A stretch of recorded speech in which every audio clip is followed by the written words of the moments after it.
अगर आपको परी कथाओं पर विश्वास नहीं है तो आप इस कहानी को जरूर सुनिए। ये कहानी किसी परी कथा से कम नहीं है।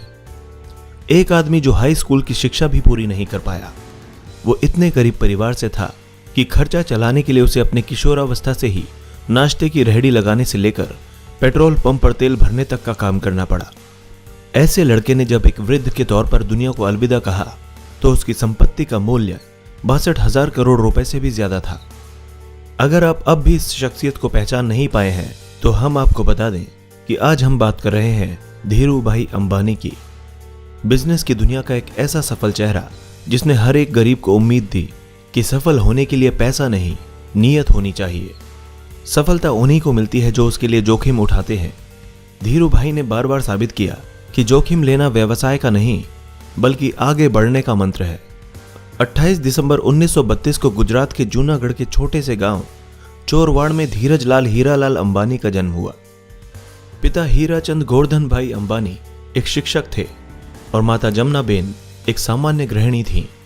धीरू भाई के 4 भाई बहन और थे। इतने बड़े परिवार का लालन पालन करना अध्यापक गोवर्धन भाई के लिए सरल काम नहीं था। एक समय ऐसा आया कि आर्थिक परेशानियों की वजह से धीरू भाई को पढ़ाई बीच में ही छोड़नी पड़ी और उनकी स्कूली शिक्षा भी अधूरी रह गई। पिता की मदद के लिए धीरू भाई ने छोटे मोटे काम करने शुरू कर दिए।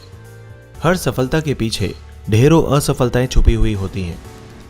धीरू भाई अंबानी पर यह बात एकदम सटीक उतरती है। पढ़ाई छोड़ने के बाद सबसे पहले धीरू भाई ने फल और नाश्ता बेचने का काम शुरू किया, लेकिन कुछ खास फायदा नहीं हुआ। उन्होंने दिमाग लगाया और गांव के नजदीक स्थित धार्मिक पर्यटन स्थल गिरनार में पकौड़े बेचने का काम शुरू कर दिया। यह काम पूरी तरह से आने वाले पर्यटकों पर निर्भर करता था। जो साल के कुछ समय तो अच्छा चलता था, लेकिन बाकी समय इसमें कुछ खास लाभ नहीं था। धीरू भाई ने इस काम को भी कुछ समय बाद बंद कर दिया। बिजनेस में मिली पहली 2 असफलताओं के बाद उनके पिता ने उन्हें नौकरी करने की सलाह दी।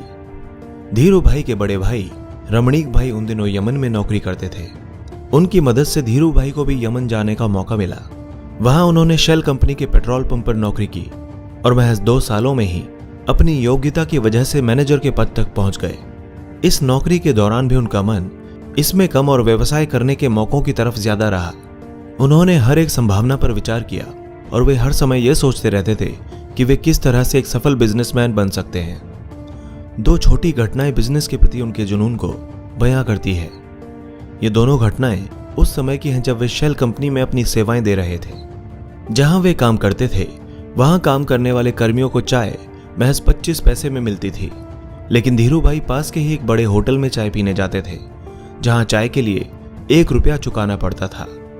धीरू भाई से जब पूछा गया कि वे सस्ती के बजाय महंगी चाय क्यों पीते हैं तो उन्होंने बताया कि उस बड़े होटल में बड़े बड़े व्यापारी आते हैं और बिजनेस के बारे में बातें करते हैं।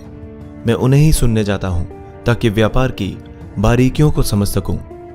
धीरू भाई ने अपने ही तरीके से बिजनेस मैनेजमेंट की शिक्षा ली, जिन्होंने आगे चलकर वॉर्टन और हार्वर्ड से पारंपरिक तरीके से डिग्री लेने वाले लोगों को भी नौकरी पर रखा।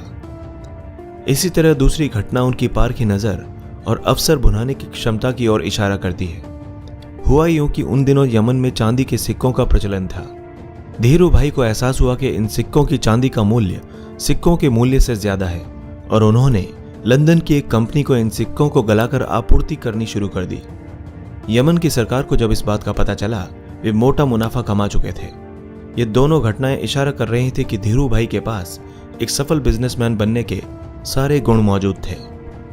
यमन में धीरू भाई का अच्छा खासा समय बीत रहा था कि वहां आजादी के लिए लड़ाई शुरू हो गई और ढेरों भारतीयों को यमन छोड़ना पड़ा। इस परेशानी के आलम में धीरू भाई को भी यमन छोड़ना पड़ा। ईश्वर ने एक सफल बिजनेसमैन बनाने के लिए परिस्थितियां गढ़नी शुरू कर दी। इस नौकरी के चले जाने के बाद उन्होंने नौकरी की जगह बिजनेस करने का निर्णय लिया।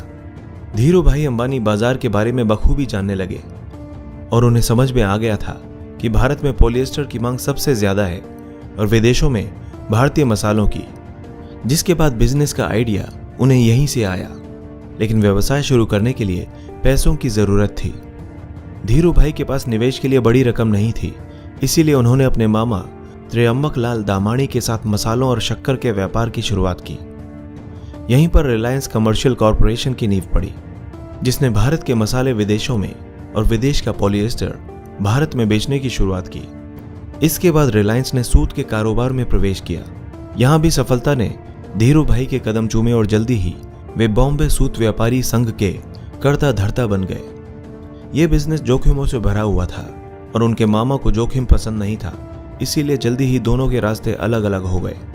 इससे रिलायंस पर कोई खास फर्क नहीं पड़ा और 1966 में रिलायंस टेक्सटाइल अस्तित्व में आया। इसी साल रिलायंस ने अहमदाबाद के नरोदा में टेक्सटाइल मिल की स्थापना की। विमल की ब्रांडिंग इस तरह की गई कि जल्दी ही ये घर घर में पहचाना जाने लगा और विमल का कपड़ा एक बड़ा भारतीय ब्रांड बन गया। विमल दरअसल उनके बड़े भाई रमणीक लाल के बेटे का नाम था। इन्हीं सब संघर्षों के बीच उनका विवाह कोकिला बेन से हुआ, जिनसे उन्हें 2 बेटे मुकेश और अनिल तथा 2 बेटियां दीप्ति और नीना हुई।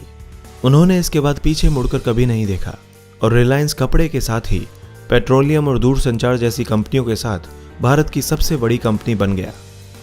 इन सब के बीच धीरू भाई अंबानी का सरकार की नीतियों को प्रभावित करने और नीतियों की कमियों से लाभ उठाने के आरोप भी लगते रहे। धीरू भाई और ब्रिटिश इंडियन बिजनेसमैन नूसली वाडिया के बीच होने वाले बिजनेस घमासान पर भी बहुत कुछ लिखा गया। उनके जीवन पर आधारित एक फिल्म भी बनाई गई जिसका नाम था गुरु। इस फिल्म में अभिषेक बच्चन ने उनकी भूमिका निभाई थी। लगातार बढ़ते बिजनेस के बीच उनका स्वास्थ्य खराब होने लगा और 6 जुलाई 2002 को उनकी मृत्यु हो गई। साल 2000 के दौरान अंबानी देश के सबसे रईस व्यक्ति बनकर उभरे। मीडिया रिपोर्ट के अनुसार जब उनकी मौत हुई तब तक रिलायंस 62,000 करोड़ की कंपनी बन चुकी थी। मृत्यु के बाद उनके बिजनेस को उनके बड़े बेटे मुकेश अंबानी ने संभाला।